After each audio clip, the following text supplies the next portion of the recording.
Hey, and welcome into the Big Ten Huddle. I'm your host, JR. I've got a lot to talk about going on in the Big Ten. It is the recap episode of Week 11. We only had 6 games, but boy, did we have some stuff happen. We had Indiana get ranked 5th in the AP poll. Is that an indication of the college football playoff poll and the rankings and where they'll be? We'll talk about that toward the end of the episode. We're going to talk about the huge upset UCLA had over Iowa. We're going to talk about Rutgers coming back from the dead. They looked like they were gone. They looked like they were dead, but they came back and they got the win over Minnesota. And then the usual, Ohio State kills Purdue. Oregon just stomps on Maryland, and Penn State asserted their dominance after the loss last week. I got Jeffrey the Greek here to talk with me about it all. Zach's on vacation, so we got Jeffrey here. Jeffrey, how you doing this weekend? Doing good. Would be doing even better if Friday night went a little bit different, but hey, that's how it goes in the Big Ten this year. Yeah, if you listen to the Eyes on Big, where Jeffrey does his podcasting with Jordan over there, then you know that Jeffrey, a huge Iowa fan, and you played for Iowa, correct? Correct, I did. Yes, that's what I thought. And so, huge Iowa fan, played for Iowa. So I'm interested to get some of your expert Iowa insight tonight on kind of what went down there, your thoughts. The fans are kind of out of control, but that's fandom in the basically college football. So we're here for it. Yes, it is short for fanatic. Yes, for sure. But I wanted to start just by kind of talking about the week overall and talk about what we learned, because I feel like we're at the part now where we can kind of make conclusions about this conference. And it's really interesting with the new teams coming into the conference. This is no longer the two divisions, Big Ten West, Big Ten East, where we kind of felt like we knew this conference very well. Not only is this conference kind of becoming its own thing, but we are discovering what it is at the same time the players and the coaches are, and it's really beneficial for us to have those discussions here at the end of the season. So Jeffrey, I'll let you start off first, maybe in week 11, or if you want to even go back a little bit, like what is something you've learned about this conference, whether it's the identity, something about the teams coming in, what is something you've learned about this conference?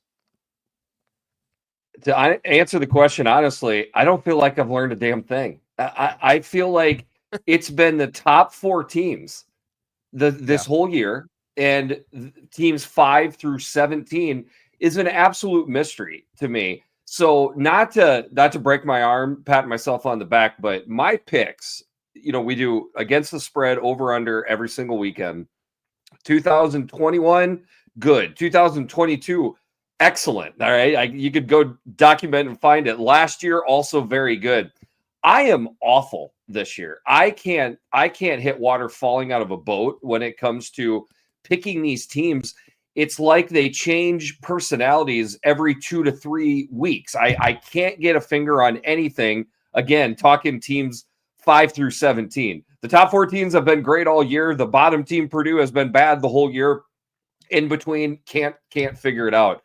The one thing I would say is that I feel like I know that the top 4 teams are going to the college football playoffs. Maybe there was a little bit of question with that with Indiana and Penn State, but Penn State said, we're going to show people that we're pretty darn good.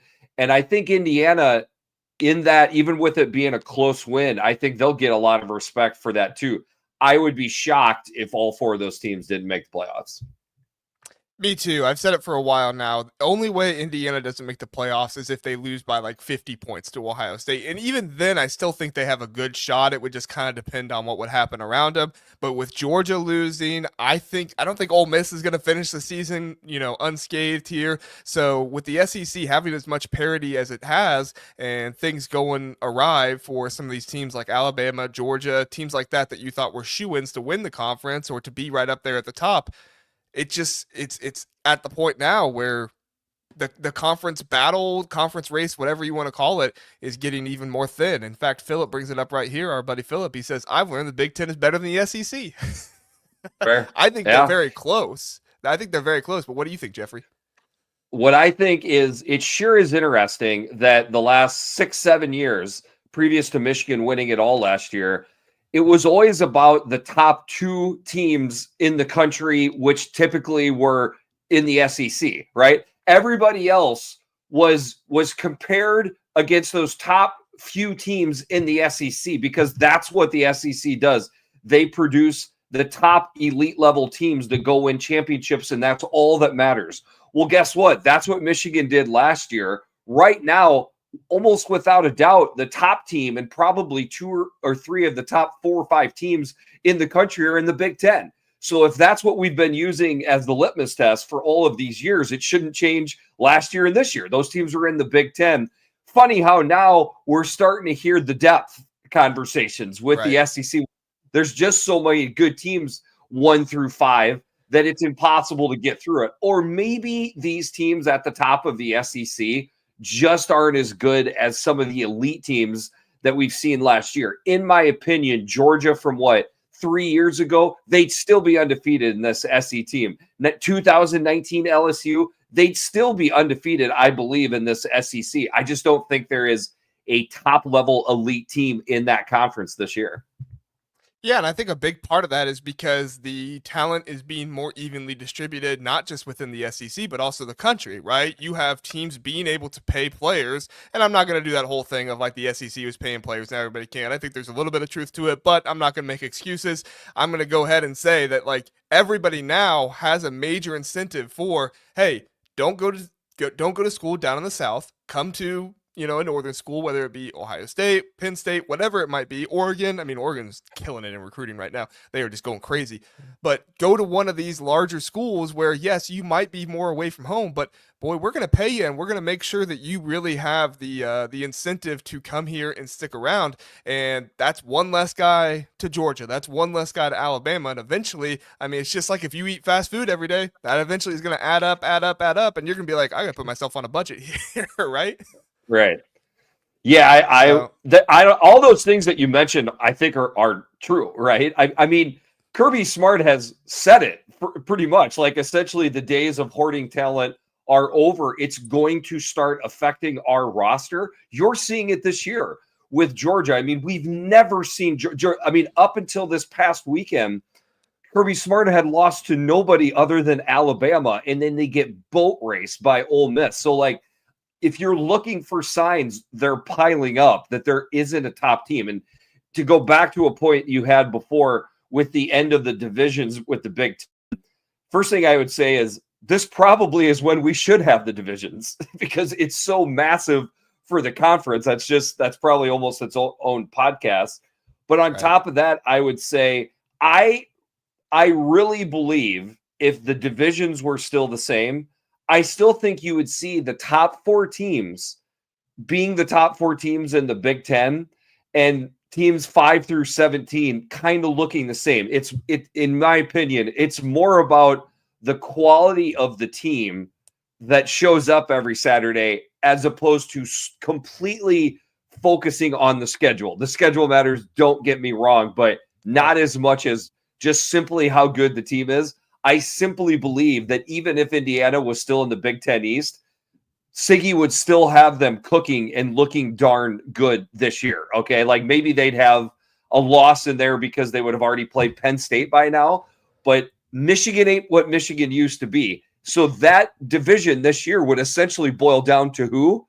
Indiana, Ohio State, and Penn State. So really the only thing that Indiana is missing this year is they haven't played Penn State. Yeah, that leads me into really what my main thing I've learned in the Big Ten, and it's not just so much the Big Ten, it's actually almost nationally as well. I've learned that 2007, that's that legendary year of parity when like just everything went crazy, right? 2007 is going to be a whole lot more likely nowadays than it ever was before. You see a Kirk Cignetti come in and get Indiana to their first ever 10-0 10-0 record season in his very first year. And he brings in a bunch of G5 level guys to do it. He brings in Curtis Rourke, the quarterback. He assembles himself a really good staff. Tino, I think I'm saying the last name right, Sinceri, the quarterback coach, who he's done a great job. Mike Shanahan has done a great job as the offensive coordinator. I mean, all of these guys coming in and just doing a great job. It's underrated how good of a job the defense has done for this team. D'Angelo Pons has been an absolute superstar. Got a quick fact about him later on in the show. One of the listeners shared with me, so we'll get to that a little bit later. But overall, like this 2007 that we once looked back upon as like, oh, this was the year of college football that was so much fun to watch. Honestly, it could happen every other year, every 2 or 3 years.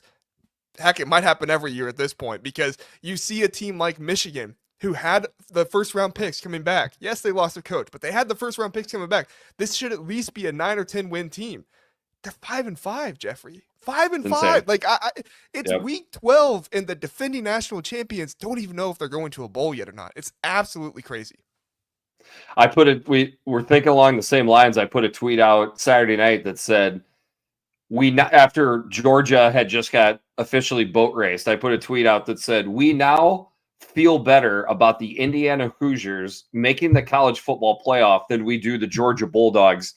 This college football season is crazy. Eat your heart out, 2007. Like this is, I think we might already be there. Like if neither Alabama or Georgia, or even if just only one of the two makes the college football playoff, but the Hoosiers do, we're already in crazy world. And I just want to throw something out there too. I'm not so sure Boise State shouldn't get that fourth conference title winner buy over the Big 12 team, because I think the Big 12 is a big bag of, so like that's more of the stuff. And I would understand if Boise State got that number 4 spot, and I think Boise State has got a chance to beat whoever they play in the first round. Like this, again, this is where we're at.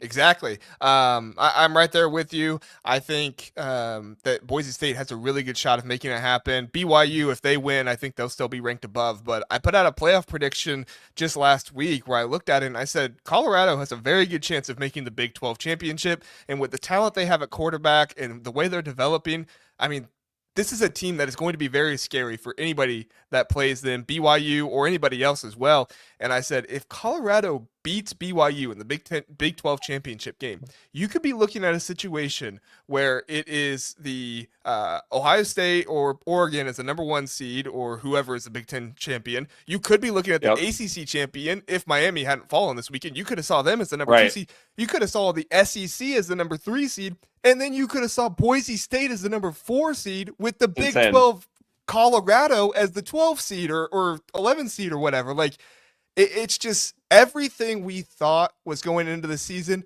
all has to be questioned now, not just in the conference, but nationally, everything. And it's so much fun to watch. And absolutely. But it takes a tick to embrace some of the chaos. Like fans are going to have to start, they're going to need to recalibrate their expectations per year. These top level blue bloods, if they can no longer assume they're going to get through the regular season undefeated, that's what the top teams did. They just don't get beat. They have to adjust and say, okay, we might have lost a game in the middle of October. We're not out of this thing. And it might not even make that big of a difference. And heck, maybe it's better to wind up with the 5 seed in the college football playoff, right, than almost any spot in the playoff for seeding to begin with. So and we're all just kind of guessing at this stuff because we're not going to know. We'll get a taste of it once we finally get through the playoffs this year. But I think it's going to be something that it's going to have a different feel and flavor to it. Like we're going to need 3, 4, 5 years until we can really get a feel for what this thing even looks like. I agree. We're going to go through you guys' comments really fast because I think some of you guys brought up some good stuff about what you learned about the Big Ten, and then we'll move on to talking about Ohio State. Billy Tuesday, of course, Ohio State fan, says he learned Michigan has no offense. I think you probably could have learned that earlier in the year there, Billy. I think we do. Yeah. Yep. That's definitely something we learned this year. John Jacob says, IU fan here. A win is a win. Warren is the worst Michigan quarterback I have ever seen. This will be the very different with Howard from OSU. So a lot of Michigan talk there and what they learned that went on as well. Philip's talking about the Big Ten more. Billy's talking about Iowa here. He says, I always liked Iowa, so now I root against them with Ferentz. Their ceiling is mid-level team in the new Big Ten. I don't know if I completely agree with that. I do think Ferentz brings a level of consistency to the team that I think if you're consistent and you don't beat yourself, your floor is kind of mid, I guess is my opinion. You might have better thoughts on that there, Jeffrey, because you played in a Kirk Ferentz system where, consistency is the key. Do your job, right? I mean, what are your thoughts on that? I think Billy's just using the same line that he sees all the time. And the fact of the matter is, the only team that beat every team in the Big Ten during the time of the East and West is Iowa. And it's been Kirk Oh, I forgot Ferentz about that's that. done it. Yeah. Yes, they've won the division as much, or I think more than anybody. So like this whole thought process that the only way that you won games is because of a division you're in loses a lot of water when you look over the out of conference record, bowl record, which is also very good under Ferentz, record against the teams in the Big Ten East that were not at the top, and who had the most wins against those teams. Some of them ranked in the top 5 and top 10. It was Iowa. Iowa's been, it is more about, going back to the beginning of the podcast, it is more about the quality of the team that you put on the field as opposed to your schedule. Now, if you switched out Iowa for Indiana, okay, or Iowa for Michigan State, do I think Iowa would have a touch less wins and Michigan State would have a touch more? Sure, I believe. But to think that it would be a completely different thing, like Iowa suddenly drops down and becomes a 500 or below 500 team simply because of the change in the schedule, it's preposterous, and it's somebody that's not actually paying attention to how these games went. This year, and when we break down, we'll talk about the Iowa UCLA game. This year has very little to do with Iowa's schedule. It has much more to do with the question marks within the personnel and what Iowa is up against this year internally, as opposed to the schedule. Yeah, I think the gameplay and the areas we'll talk about it much more when we get to UCLA, right, Iowa, but I think that there's a whole lot more to talk about there other than like, they don't have a coach. I think there's a whole lot more going on.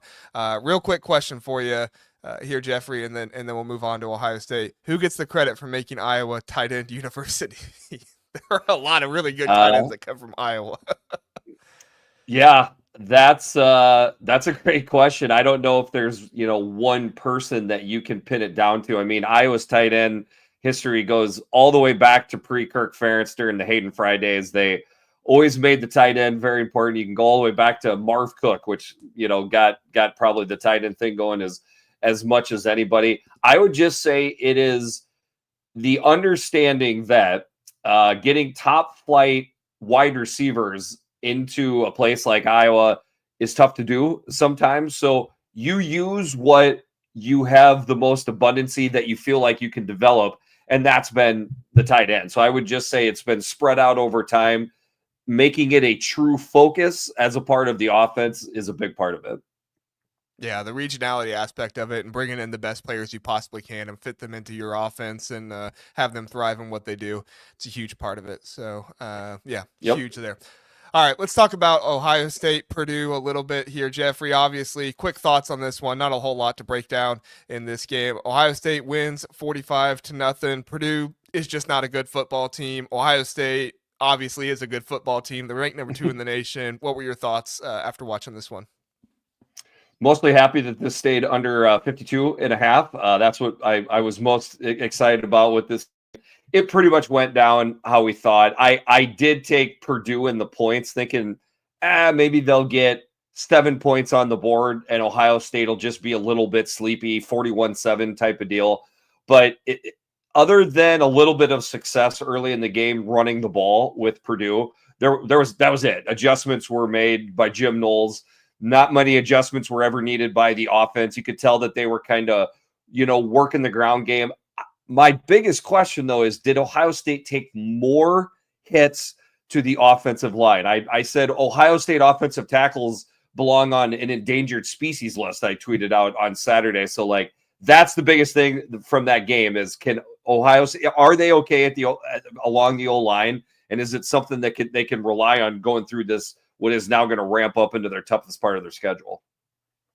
Yeah, no, I agree. I think that Ohio State just needed to stay healthy in this one, and that was the most important thing. Stay healthy. Looked like the left guard, the new left guard, Carson Hinsman for Ohio State, had a little bit of a issue there with a guy falling on his knee, but he tweeted out afterwards that he's really thankful for knee braces. So I guess the knee brace helped him keep his leg intact there. But overall, like I said, Purdue, bad team. Ohio State, a good team, and they did what they were supposed to do in this one. It was good to see a blocked punt from Ohio State. Not a lot of really good special team play for the Buckeyes in the Ryan Day era. So starting to see that happen was good for them, and hopefully they can build on that for special teams. Jeffrey, let's move Absolutely. on to Oregon, Maryland. Now this one was a little interesting at the beginning. Oregon, only had 21, I think, at the half. Maryland, what was it, 13 or Yep. 17? I can't remember. I can't read my box score down there at the bottom, but it was rather close. And Oregon had another muff punt in this one. They had a muff punt last week against Michigan. They had a muff punt this week. Of course, Oregon did jump on it, so that was good for them. But I think they're a little bit talking about Oregon here with the slow start. Obviously, number one team in the nation. You still win by 21 points. That's what you're supposed to Yeah. do. But did you have any concerns about Oregon in this one with the slow start, Jeffrey? Not really. Almost nailed this score. This is pretty much what I was expecting. I would actually give a little bit of credit to Maryland and Locks. Locks can scheme a passing game up. Like if there's a little bit of opportunity to get the ball into, if you got a leaky guy or two in man coverage or a spot in the zone that he knows is going to be there, he'll hit it. And Billy Edwards Jr. can hit those spots, and those wide receivers can get to those spots. Long story short is I would give a little bit more credit to Locks. I mean, I watched the game. It wasn't like I really felt anxious with Oregon at any time. They really have been focused and steamrolling teams for the most part. I think it's okay if there's just a semi, if we can even call it that, a semi slip up like this. At some point, it's to be expected. Yeah, no, I agree. I think that when you do look back upon it and what this Maryland team has done, they've kind of had this happen late in the season against top tier teams a few times, right? Michigan last year gave them a really good game. JJ McCarthy struggled in that one, but they still were able to pull it out. Ohio Great State point. was 2 or 3 years ago. Ohio State struggled. It was a 2-point conversion at the end of the game that Maryland didn't convert, and Ohio State pulled away with the win. And I think it was even a Travion Henderson run they needed at one point in one of those games. Yeah. But it's all meshing together. But Maryland, they've done this in the past. So I agree. Definitely credit to Mike Locksley, but this is what an Oregon team is supposed to do. You get hit, somebody gives you a good fight, you still win by 21. So give them credit. I mean, maybe they didn't cover, but they got pretty close to that 25-point spread. And that was a pretty big spread to be good. But you bring up a great point with Maryland. Locks gets the guys up for these big games, so that shouldn't be glossed over. Yeah, and you're right too. I mean, he is still able to scheme things really well. Sometimes we do kind of, jab at Mike Locksley and stuff like that a little bit, but at the end of the day, he is still really a really good scheme guy. He coached under Nick Saban, and Nick Saban's not going to put somebody on his staff that he doesn't think knows what he's doing. So obviously he's going to do that. All right, everybody, we are going to hit a commercial really fast, and then we'll come back and we'll talk about the Penn State Washington game really fast, and then we'll get into Minnesota Rutgers. Stick with us for here about 30 seconds. Have you ever wanted to watch all 22 film, that film the coaches watch? Well, now you can. Introducing the Coaches Film Room. Over at Minutes to Sports, former college coach Zach Smith breaks down film of the most relevant teams in college football with a bit of a Big Ten lead. It's not free, so you'll need to sign up for the Colonel tier, which is $25 a month, but I can attest to you that it is far more worth it than that. With about 4 to 8 games per week, this is worth so much more money, not to mention Zach's analysis, making you a smarter football fan. Go check it out. The links are in the description, minutestosports.com. You won't be sorry. Back here on the Big Ten Huddle, we do want to ask you to like and subscribe as well as watching. We always appreciate you watching, but if you can like and subscribe, that helps us out, helps other people find more content. And let's be honest, there's not enough Big Ten content out there. We got wonderful podcasts like Eyes on Big. We got the Big Ten Huddle. We got other ones. We need as much Big Ten content as we got because right now the SEC has got a lot of content. We need to beat them in every single area. So let's get some big Big Ten content out there. Help us out. Yep. All right. Let's bring up this Washington-Penn State game here, Jeffrey. Penn State comes out, and they just start annihilating Washington. Will Rogers struggles in the first half. Damon Williams comes in and replaces him. Even he comes in with his legs, and what he's able to do kind of reminds me of Jalen Milroe a little bit with how fast he is. I don't think he has the ceiling that Jalen Milroe has, but, with how fast he is and what he can do with his legs, it kind of reminded me a little bit there. But overall, Penn State was really, really impressive to see them come off that loss against Ohio State last week and not miss a beat. They came out against Washington and they played pissed off. They played like a team that wanted to make a statement, and boy, did they. What were your thoughts, Jeffrey? Surprised me a little bit. Knew it was a whiteout, obviously, but thought, yeah, kind of coming off of the Ohio State game, is this Penn State team going to be as focused as they need to play an opponent that maybe, doesn't get their blood boiling? So I was essentially predicting a somewhat comfortable Penn State win, but Washington and the points with Rutgers and those wide receivers just making enough plays on this Penn State defense to be annoying and stay in the game. Couldn't be farther from the truth. Penn State just manhandled them up front on both sides of the ball, running it right down their throat. I mean, I think James Franklin was trying to prove a point with those rushing numbers that they had in this game without even Nick Singleton.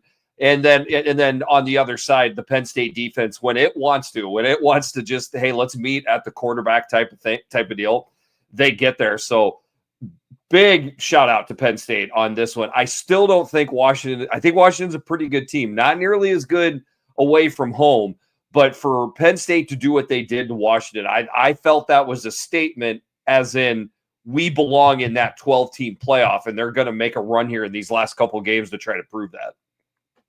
Yeah, I think it's interesting because in the past, right, this happens to Penn State and they no longer are in it for the college football playoffs because it's only 4 teams, and typically you have Indiana or Michigan and both Ohio State doing better than Penn State. Now they have new life. Now James Franklin can preach to his guys, yeah, you dropped that one, but guess what? Don't let that affect you too much. You can still make the college football playoffs, and we've seen what happens with the NCAA tournament in basketball. I'm not predicting it's going to be the exact same thing, but we've seen what happened there with all the Cinderella stories, upsets, and all that stuff. Who knows? Maybe that'll happen a little bit in football. Obviously it's not 16 seed versus 1 seed, but still, who knows? It could be crazy. Some things could happen, and Penn State could come out with a big victory and do something amazing. And right now, with them playing like this, I don't deny that that's a possibility for them. We were questioning last week, should Indiana be ranked above Penn State? Kind of had some of that thought process, and I still think that that's a conversation, but I think Penn State heard the whispers. I think they heard people talking like, oh, can we really believe in this Penn State team? And they responded well. Whiteout, everything you said, came out and destroyed them. So major props to Penn State. Absolutely. Yeah. All right, let's talk about Minnesota Rutgers. We'll stick on this one a little bit longer. This was a little bit more of an interesting game. Minnesota comes out. They were hot. They had a 4-game winning streak. They had all the turnovers. They were doing so well, and it looked like things were going well for Minnesota to begin the game. They scored, and Darius Taylor had the 18-yard touchdown run.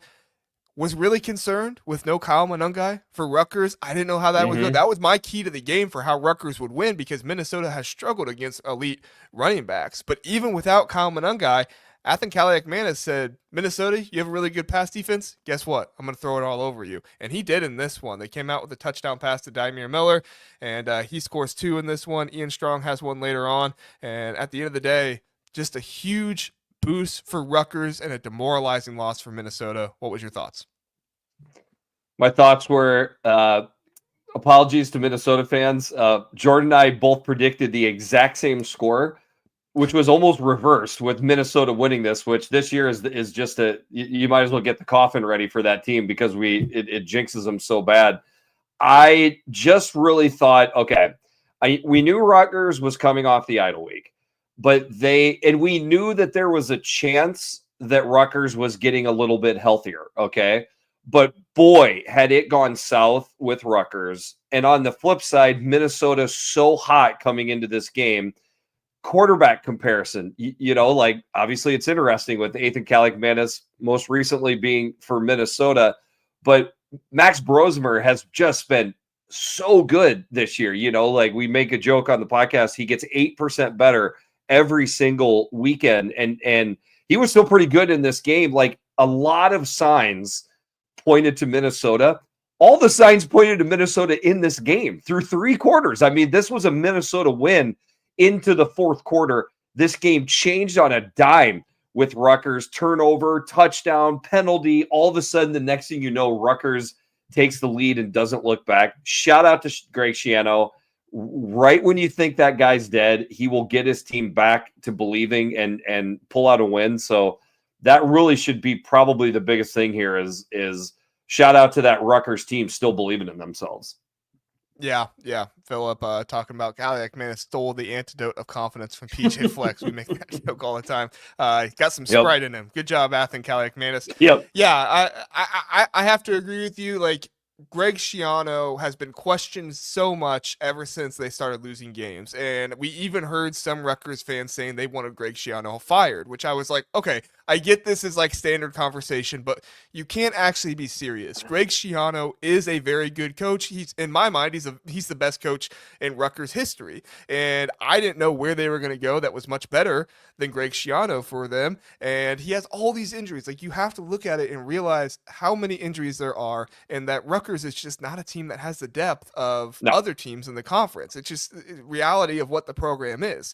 And it's not bad. It's just the reality of what it is. But I was really questioning why PJ Fleck decided to throw the ball so much in this one. From that first drive from Minnesota, we saw 2 run plays. Now, they did have some big pass plays. They had the 28-yard pass reception. The very first play was a 15-yard reception to Daniel Jackson. I understood that a little bit more, but you have Darius Taylor, who I know he's kind of been a little streaky this year, but only 10 carries for Darius Taylor, 45 passes from Max Brosmer. I really like Max Brosmer, don't get me wrong, but this Minnesota team has to have a balanced attack. It's not like you don't have a running back, right? I definitely agree that Minnesota needs to be a balanced attack. I agree that they should have run the ball a little bit more. You know, I would like to know what Jay Harbaugh, the Minnesota offensive coordinator, was thinking. If I had to guess, I think he just did not see the capability of Minnesota running the ball suddenly in this game. Like, Rutgers has looked for and if you go back and look, a lot of the issues with Rutgers has been with that back seven throwing the ball on them. So I think all of those things kind of combined together. Then suddenly late in the game, they're behind and they were running out of time. So they needed to throw the ball. So those numbers kind of snowballed at that point. But again, I would give it more to a shout out to Rutgers. They just were not letting Minnesota do much on the ground. Yeah, no, I don't get me wrong. Definitely shout out to Rutgers and what they were able to do. I mean, really, really nice win for them.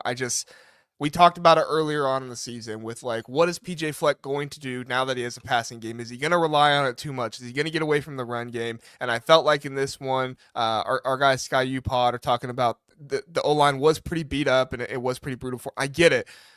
But still, like, you let those free rushers know that Max Brosmer is dropping back every single time. There's a much bigger difference when you have a question of, are they going to run it or not? Even if they haven't been successful, then, they're going to pass it every single time, and I can just speed rush past this guy. I can go inside. We can run stunts, whatever we want to do, and it makes it a whole lot easier on the pass rush.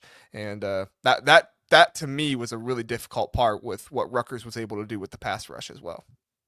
But I think, you know, Sky U-Pod is on to something here. Like, I didn't want to trash the O-line too much, but that's what a lot of what it was. I had predicted, most people I think thought that this Minnesota offensive line would be really top level offensive line in the Big Ten. I don't pretend to understand what's happened, but it has not been.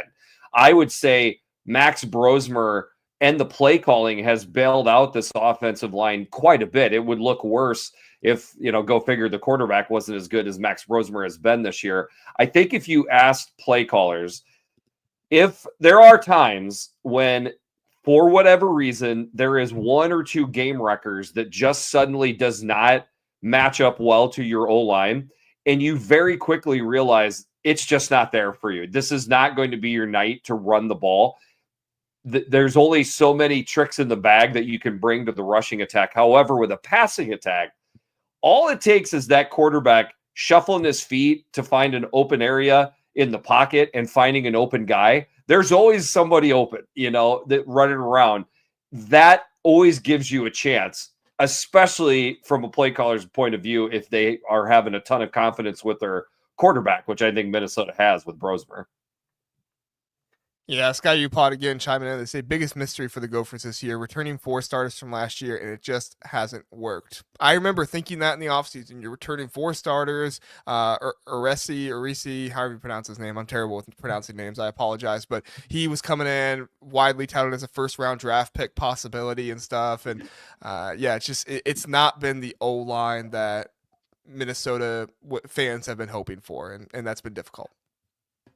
Ariante Ursary, the left tackle, he has been good. He has largely been great. It's Right, right. mostly working your way from left guard over to the other side that's had more of the issues. But I would just add that into the bag of big mystery, the big bag of mystery. Maybe I just made something up right there, because that's pretty much what it's been. Again, teams 5 through 17, things that you thought you could rely on, you can't. It's just been weird.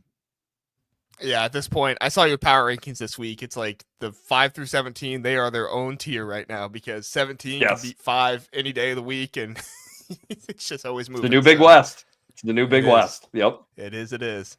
All right, let's move on to Iowa, UCLA. I did a poll asking you all what game shocked you the most this weekend, and by many votes, 47 of you voted, 45% of you said Iowa and UCLA was the most shocking game. I wasn't too shocked, because I did see we were kind of talking before we came on here. I did see the short week, the lot of travel. I thought that this would be a close game. I did not think this was going to be a blowout in any instance or anything. I felt like UCLA has a very good run defense. They were going to be able to give Caleb Johnson fits. What I did not see was Brennan Sullivan just not being able to pass the ball hardly at all, other than down the field. And he did get a lot of yards, but he had like 6 completions in this one. Right. He eventually does lead the game. He got hurt, so hope everything is okay there.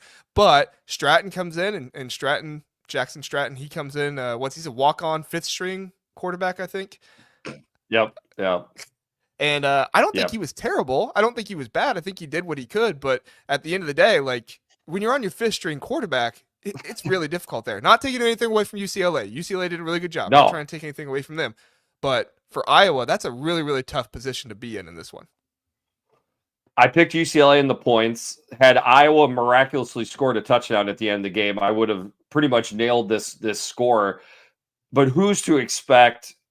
Iowa's defense is what is most shocking about this. UCLA has not been able to run the ball in a wet paper bag this year. Iowa's rush defense, typically pretty good, if not very, very good, has not been there this year on the road. On the road, the front 7, it's like half of them didn't make the plane trip. I can't really figure it out. It's, in my mind, mostly around the D line that has been underperforming on the road. And then we took a major hit that made the front 7 struggle even more, which was All-American middle linebacker Jay Higgins went out of this game looking like a hamstring. So that didn't help things at all. It was a stunning game. And then you talked Sullivan. He did not look good from the get-go, but pretty early in this game, he took a big hit. You could tell that it took away what is his easily number one trait, which is his legs, getting around the edge. You could tell when the play broke down, he was trying to get around like an outside rusher. Maybe sometimes it's a DB. He just could not outrun the angle because of him being hobbled, and that just took away not only his game, but pretty much the entire offense for Iowa. And then, I mean, we've talked about depth quite a bit on this interview here. Certainly by the time you get down to the 5th string quarterback at Iowa, we are really far down into the roster of expecting many great things to happen. I mean, he was just a scout team linebacker as a matter of days ago, and now he's taking snaps in a Big Ten conference in the middle of the Rose Bowl. It's amazing he did as good as he did, but going against this suddenly tough and active UCLA front 7 when you're rolling out that type of offense, good luck. I mean, it just was not going to work. I do want to give credit to Eric Bieniemy. I tweeted about him after this game. I feel like we're seeing a bit of what an Eric Bieniemy offensive coordinator can be in this conference. What he was able to do in the run game, which hasn't been there all all year. I haven't gone back and watched this game again yet. I plan to, because I do want to find out, was it more UCLA's scheme and the way they were blocking, or was it more of Iowa just not being very good in the run defense? And we've seen Iowa not do great in tackling at times this season. Michigan State comes to mind, but I mean, correct me if I'm wrong. That was really more of the secondary not able to tackle in that game. We've not really seen an Iowa defense be run on like this before, and it was just very perplexing to see. I know Phil Parker was probably out of his mind thinking, what in the world is going on? I mean, he's a smart guy. Obviously, he knows what's going on, but seeing his defense get run on like this, it was a very perplexing game. I knew that Iowa had some of the injury issues with the fifth string quarterback behind Brendan Sullivan. That stuff could be an issue, but even in that case, I thought an Iowa defense would be able to carry this team to the victory. But credit to UCLA, they took advantage of the opportunities and they made it happen. Do you have any insight there, Jeffrey? Did you feel like it was more Eric Bieniemy, or did you feel like it was more maybe poor rush defense by Iowa? Gotta say, it's all of the above. I felt like, with Deshaun Foster, ex running back, I believe you always see the game of football through the eyes of a running back. That's still how I see it to this day. Most favorite position I ever played in football was running back, and I thought he did a really good job of teaching his running backs to understand that when the ball was handed off, to not nosedive into the mesh, give it a little bit of time and bounce it outside. They did that multiple times in this game.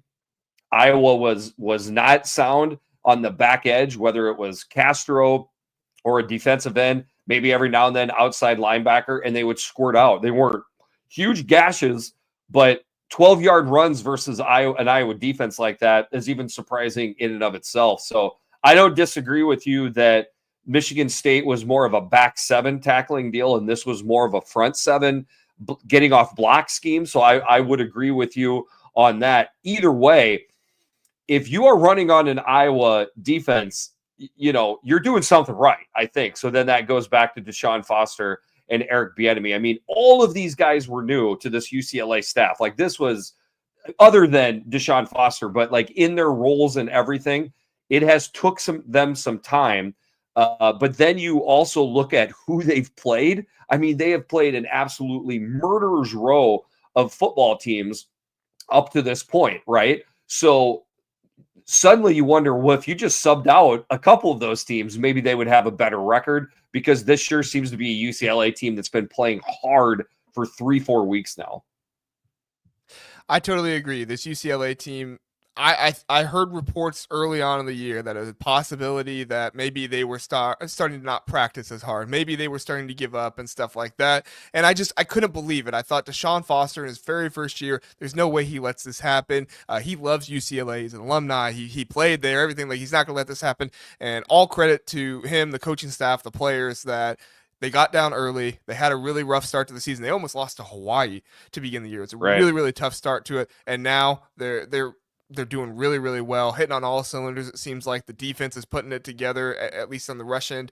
And then also the offense, like I said, Eric Bieniemy has found something. And Ethan Garbers is a really good quarterback, I think. And he's kind of underrated in some of the quarterback conversations we have in the Big Ten. So, all right. Yeah. Really good discussion there. Appreciate Jeffrey, you coming in for that discussion. I think that was some really good insight on Iowa. We're going to run another ad really fast, and then we'll come back and talk about Michigan and Indiana, and then we'll talk about the AP poll college football playoffs, and then we'll be done from there. So stick with us, everybody. Michigan, Indiana coming up right after this.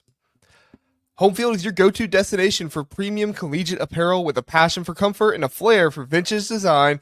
Home Field brings you gear that is comfortable and stylish. With over 150 colleges to choose from, Home Field digs deep into the archives, uncovering forgotten logos, iconic mascots, and legendary moments to create one-of-a-kind apparel. Use my code TBTH for 15% off for new customers, or use my link in the description.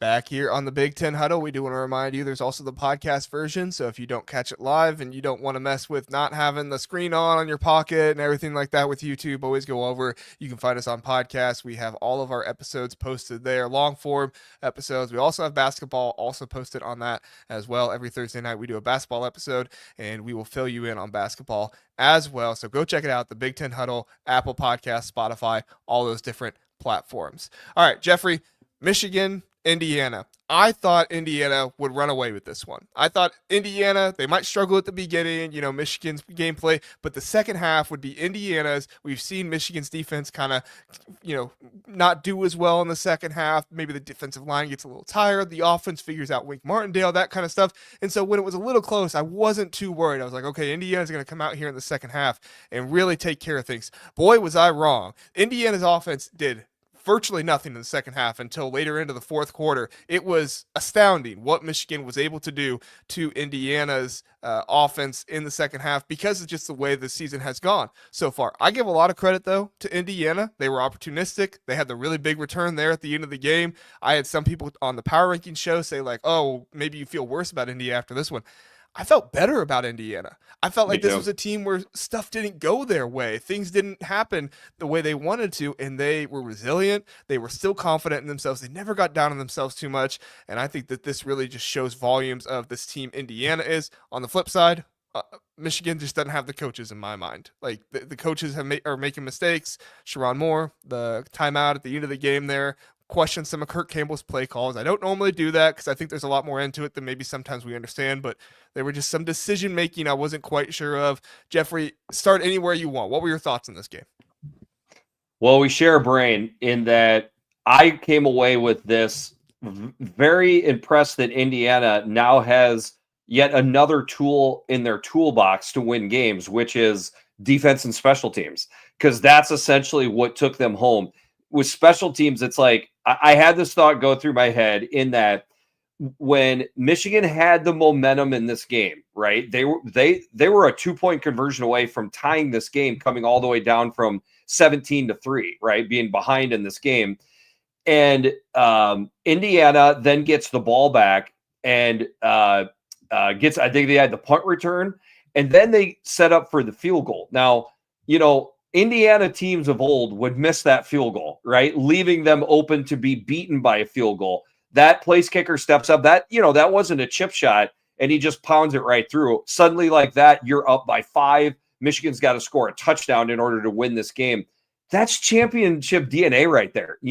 Coming up with the plays that you have to come up with, special teams or whatever, because the offense was certainly out of sync. Whatever it takes to win a game like that. Michigan still got talent over there. They still got pride. They want to win this game. Very impressed that Indiana came away. Tons of talent on the defense that, I was even doubting 4 or 5 weeks into the season. I thought that was going to be more of their Achilles heel. They have gotten better defensively as the year has gone on, because Kurt Rourke and those receivers were out of sync for most of the second half. So yeah, I'm more love to Indiana more than anything. I agree. I think, if you're from the outside perspective, maybe nationally or maybe from the SEC, you look at this and you're like, oh, Michigan's terrible this year and Indiana struggled against them. I can definitely see how if you didn't watch the game, maybe you gather that perspective. But if you've played football, if you understand the game of football, there is just an aspect of things don't go right sometimes and you have to figure out a way to win. I was confident in this Indiana defense after the Washington game because Taven Jackson had the start in that game. And that was a bit of an interesting game with what would happen. I was confident Taven Jackson would do a good job, but I did not think he was going to be Curtis Rourke by any means, right? And so what does Indiana do? D'Angelo Pons, very first drive of the game, gets the pick 6. They're up right away at the beginning, and you saw that defense not carry them, but kind of lead that team into the game and make sure Indiana knew they could lean on them. Same way here. Toward the end of the game, now Michigan doesn't have a great offense. I don't want to act like this is, world beaters on offense here, but they do still have some skill players. They still have Colson Loveland. Like I said, I've said this before. I don't think Davis Warren is as bad of a quarterback as some people say. Do I think he's a good quarterback? No. I think he's an average quarterback, but I think at the end of the day, like, Indiana got really, really good pass rush on Davis Warren, which really made things difficult for him. So for me, like, You saw what you had to do to win the game when things weren't going right. You made it happen. Special teams, defense, all those different things like we talked about. Jeffrey, we've talked a good amount about Michigan. Where do they go from here this season? They might get Bryce Underwood, and that's great for them, but I still think there's a whole lot of questions to be answered about this team other than just the quarterback. That kind of is the overmasking thing that people get to is like, oh, you just need a quarterback. Still think there's a lot more to answer on this team. Did you Did you learn anything new about Michigan? Did you feel like there was anything that this game taught you about Michigan with where they go from here or anything like that? No, not really. And my podcast partner, JW Eggleston7, Jordan Eggleston, would be a better person to answer this since he's the Michigan guy and he's very plugged in. I will say he has extreme questions with the coaches, namely the offensive coaches. I will say there is this, I get a feel for them, and I know this as an Iowa fan, that they believe there is a way they want to move the ball, which is bludgeoning people up front with an offensive line and then running play action and things off of that. When you can't do it because your offensive line just doesn't have that gear this year, it causes concern when you have an offensive play caller that can't scheme up different ways to attack a defense running the ball. If you've got like, this is what we do and we do it well, you better do it well. And if not, you're in trouble. And that's what we've seen. So the question becomes, moving forward, can they get back to doing what they want to do by bringing in the Jimmies and Joes, or do we need a different set of eyeballs to help with the X's and O's? Like, I don't know what the answer is. I just know that they can't roll out this offense again next year thinking that it's going to just work better because it's in year two. There's got to be adjustments that are made, probably both with personnel and the play calling. Well, and to a certain extent, who you play as well. I heard there was, Kalel Mullins didn't play very much in this game because he had a bad week of practice. I still think even with a bad week of practice, you got to rush Kalel Mullins more in this game. I think Donovan Edwards gets a little bit too much crap sometimes just because I do think that the holes aren't always there for him. It kind of happened last year a little bit, but he's shown how good of an athlete he is. And if you get him in open space, how dangerous he is. But I think Kalel Mullins is that guy who can really power his way through the offensive line and do more of what fits this Michigan offense. And they just didn't play him very much in this one. So I don't know if maybe there was an undisclosed injury there, something like that. Maybe it really was just they didn't think he practiced very well. I have no idea. But the way I look at it, there are too many questions with what has happened with coaching this year to just keep everything the same. I get if you want to keep Sharon Moore, give him another year, stuff like that. I think Wink Martindale needs to be seriously questioned, though, and I think that Kirk Campbell honestly needs to go. And I'm not trying to be, too rude to Kirk Campbell or anything like that. He was a good quarterback coach under J.J. McCarthy, so I feel like he's going to get a job somewhere else. But it's obvious that this offense that they've been doing this year, like you said, is not working, and it's probably not going to work next year as well.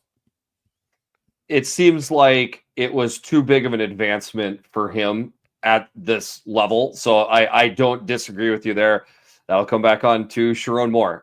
He's, a little green himself. So it's going to be a pretty interesting situation here towards the home stretch. I mean, you got to beat Northwestern to get the bowl eligibility. Like, I think you want to keep that streak going. And Northwestern, no slouch. We just talked about 17 can beat 5. Like, Northwestern, no slouch. Yep. They're coming off an idle week too, so watch out there. So yeah, I would expect there would be some tweaks in the offseason. Yeah, I would think so as well. All right, let's get to our last discussion here, Jeffrey. We have the AP Top 25 came out today. The college football playoff rankings will come out on Tuesday night. 4 Big Ten teams in the top 5. No other Big Ten teams even received a vote, though. Probably your teams that were the closest to that were Minnesota, Washington, and Iowa. They all lost this weekend, though, and I don't think anybody was going to be voting them in after losing when they were kind of on the fringe there. So no other Big Ten teams receiving votes, but 4 in the top 5. Do you think that this is going to kind of be what we see with the college football playoffs? Do you think we see IU jump Tennessee there like we did here? Do you think Penn State gets the confidence to go up to 4? Do you think Georgia goes down? I mean, just overall, what's your thoughts with the top 25? And do you think it projects at all to the college football playoff rankings? Yeah, I don't think Ole Miss, Alabama get in front of them, 2 losses. I don't think Notre Dame gets in front of them, bad loss. I don't think BYU gets in front of them, almost lost. Probably should have lost if you watched that Utah game. So it really does come down to Tennessee. My gut feel is that they will put Tennessee in front of Indiana. And then I could see something goofy happen, like let's say Indiana challenges Ohio State but doesn't pull the game out. Heck, I could see Indiana raising up in the poll because that's how much weight the committee seems to put on the blue blood teams. So I would not be surprised either way if Indiana's 5, Tennessee is 6, or vice versa. But just trying to be clear, it wouldn't surprise me at all where they get a little bit, feeling a little bit weird and saying, "Oh boy, only one SEC team in the top 5. We can't have that," and they sneak Tennessee in there.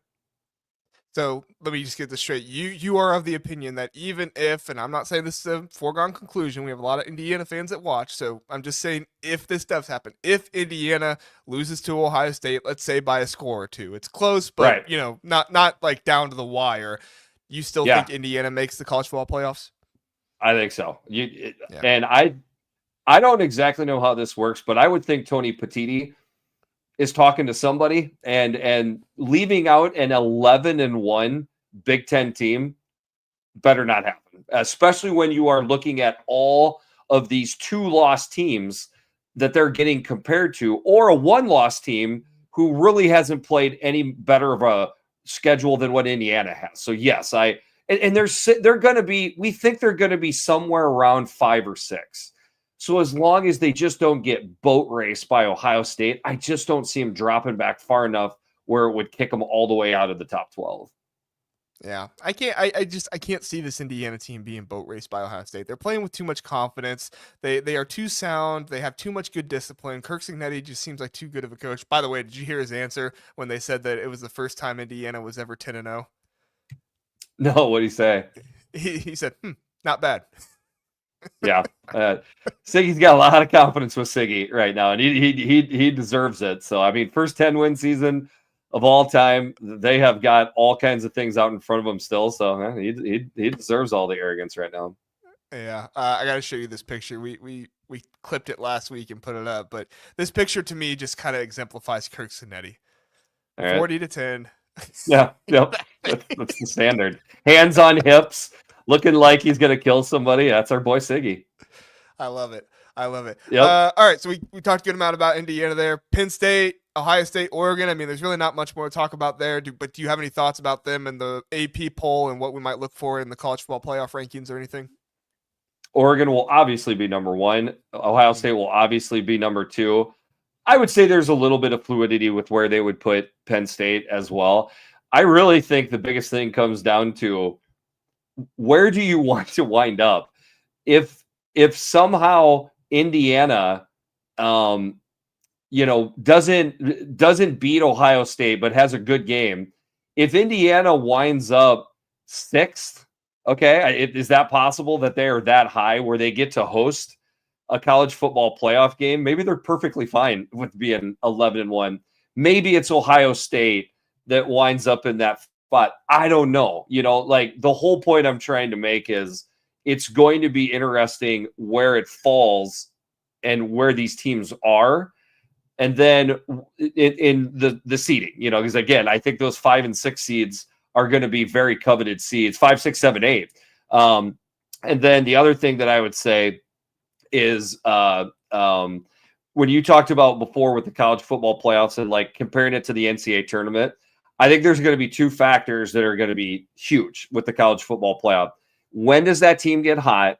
Do you get a team that gets hot at the end of the year? I think of Pittsburgh Steelers teams that have gone to win the Super Bowl, New York Giants teams that have gone to win the Super Bowl when they were never, considered the number 1 team all year.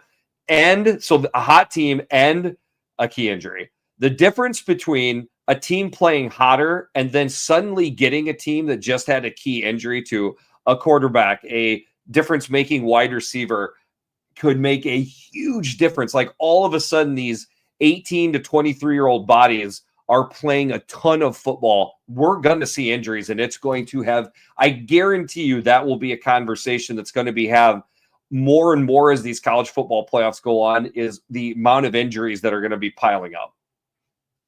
For sure. Depth is going to be a huge thing. And for Indiana, them losing a couple guys, I think that their wide receiver, I think John was pointing it out in the chat, Miles Price, he was out in the second half of their game. I mean, you're going to lose guys at some point. It's about your depth, and do you have guys that can come in and make a difference and, still uphold the standard of what your team was able to do before. And I think that's huge. Yep. Totally agree. Yep. All right. I had one more thing I wanted to bring up, and I kind of teased it toward there at the beginning when we were talking about Jeffrey. So Jeremiah Smith, D'Angelo Pons. All right. D'Angelo Pons, the superstar cornerback for Indiana, what he's been able to do. Jeremiah Smith, the superstar freshman for Ohio State. Somebody pointed out on Twitter earlier today, they were actually teammates at Chaminade High School together there for a while. Now, obviously not the same age, but they were teammates there for a while. So it's going to be kind of like two Florida boys coming back together here in the Big Ten, which I think is going to be really interesting. I do think, Jeremiah Smith obviously has the physicality advantage, the height and stuff like that. But D'Angelo Pons, there's been other guys who have the advantage on him. So he's still made a difference in these games. So don't count out D'Angelo Pons. So Jeffrey, I'm just asking, you have any thoughts about I know we're kind of looking ahead here. You have any thoughts about the matchup with D'Angelo Pons, Jeremiah Smith, and what we might see there a little bit? I would just say overall, it will be interesting. Can Ohio State affect Rourke and his timing? I guess I'm not going the Pons, Jeremiah Smith route, but that's what I'm more interested about is can they affect that timing as well as Ohio State did? And if that's the case, it's going to swing back into the favor of Ohio State because Ohio State obviously has a much better offense as compared to Michigan. So I don't think we have a line on that game yet, right? With it being another week out yet. So I will be interested to see. I'll be interested. I would guess Ohio State by around 10 or something like that. So that's going to be interesting. As soon as those lines open up, I'm gonna be looking at that one.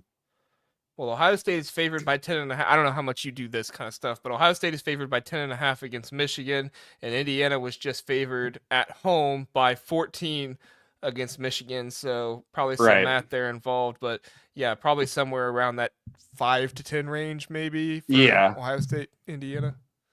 Okay. Yeah. I would think the metrics would change a little bit, seeing as it's Ohio State's at home.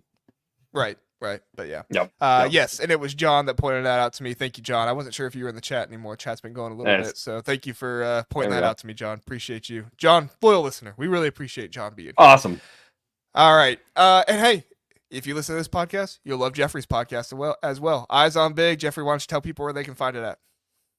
Pretty much anywhere you find pods, Apple, Spotify, whatnot. It's Eyes on Big, B1G. I'm on Twitter. I pretty much tweet out the links to the podcast every time at Jeffrey the Greek, as you can see on the screen there. So yeah, we talk about started all 14 teams. Now we talk about all 18 teams. We pick against spread and over-unders every single week. So we have a lot of fun. My podcast partner, Jordan Eggleston and I. So check us out. Very good. Yeah, Jeffrey and Jordan do a whole lot more kind of betting stuff than Zach and I do. We kind of do score prediction stuff. So definitely, if you're a bettor and you kind of want some betting advice, go over there and see what Jeffrey and Jordan got going on. Like you said, they've had a really good time the past few years. Maybe been a little off this year, but guess what? Yeah. Who hasn't? Well, there's opportunity there. I faded us on the pod. When we both picked Minnesota, I openly said, that's it. I've seen it enough. I faded us, and it won because Rutgers won outright. So there's opportunity anywhere. It just depends on how you look at it. Love it. Love it. All right, everybody. A little bit of an hour-long episode for you tonight. Zach will be back next week. I will have Justin Adams with me on Tuesday night. He is a Nebraska fan, so it's going to be really interesting to get his perspective on the Nebraska-USC game with Lincoln Riley going to be starting Jaden Mayava, I think is how I pronounce his name. Instead, what are they going to be looking for there? Dana Holgerson has come in to Nebraska, the conversation about everything going on there. So check back here, 9 o'clock Tuesday night. We'll be talking about all that stuff. Even you Indiana fans, I know it's a bye week, but even you Indiana fans, get here for the preview. That way you can learn a little bit more and be ready in 2 weeks when you have the biggest game of the season against Ohio State. It's going to be awesome. All right, everybody. Appreciate you being here. Appreciate you listening. Like and subscribe. Have a good one.